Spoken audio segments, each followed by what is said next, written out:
Hey there, welcome back. I'm Joel, also known as the Gerbil in some circles. Today's video, I want to talk about brand identity, corporate identity, and how a logo fits into that. What is a logo? Is it a brand? No, it's not. Let's get started. A brand is easy to misunderstand. Most people think a brand is a logo.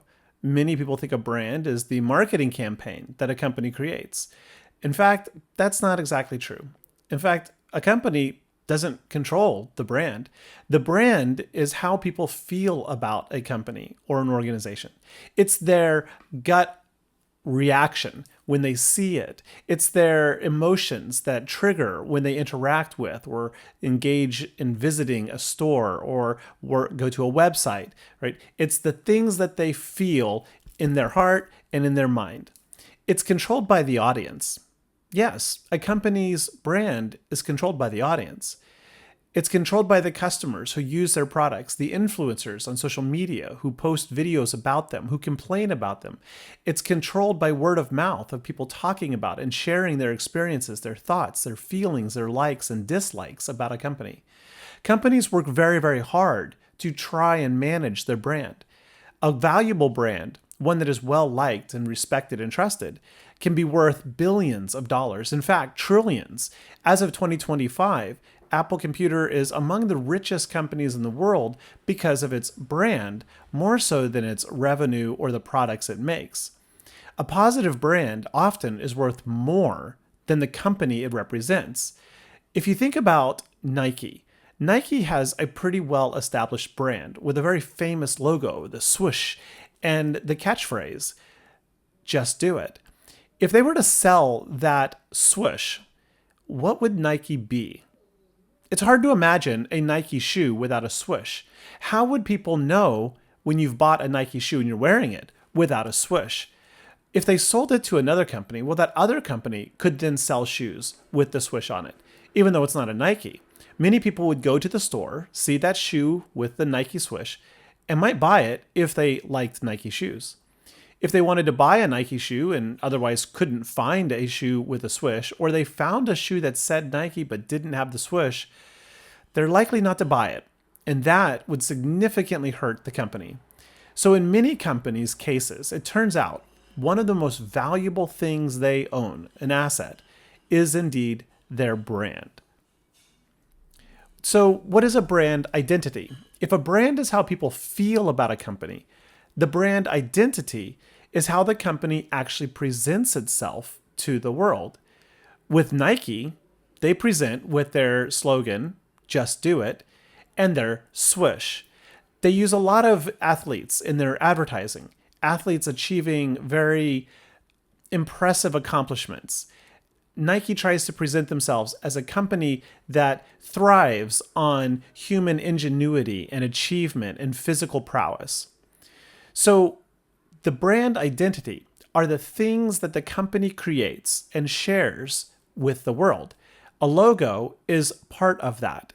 A musical jingle is part of that. How does it go? Da, da, da, da, da, I'm loving it. Probably getting that wrong, but the McDonald's jingle, everybody knows that, right? The brand identity is basically the costume, the voice that you and I, the target audience, the consumers, and everyone else see and hear.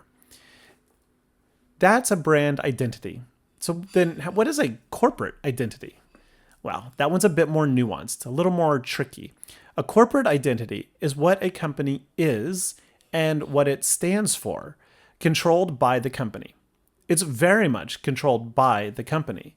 It includes the missions, the value, and the vision of the company.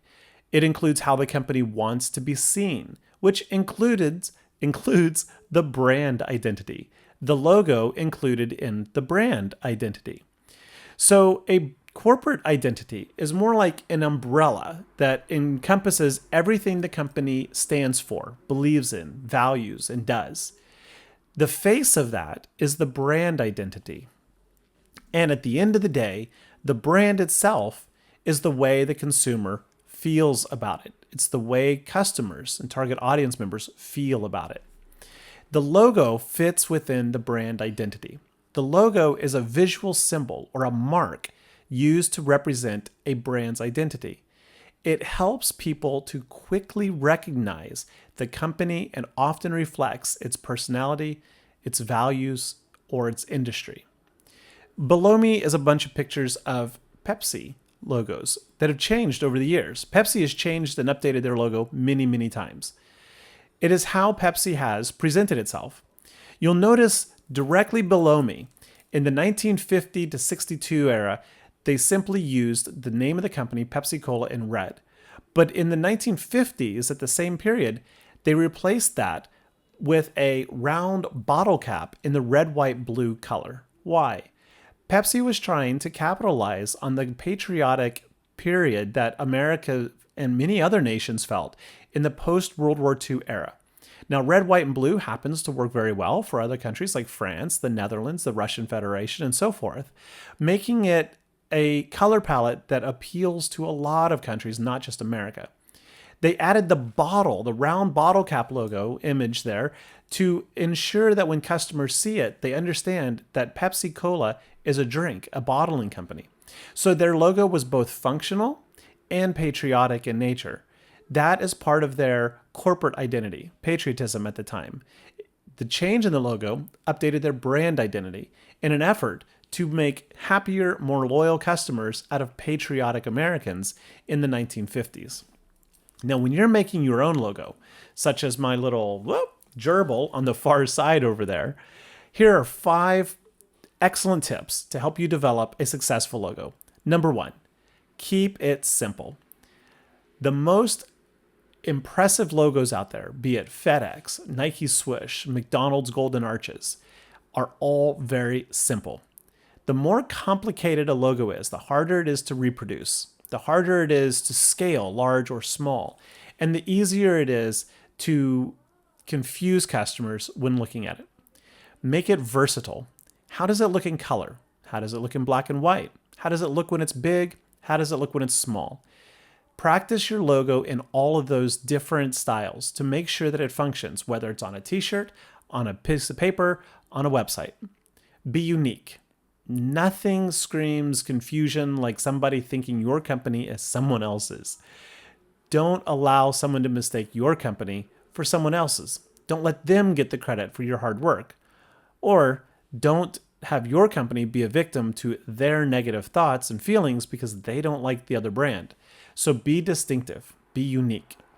Reflect the brand identity you want. What are you aiming for?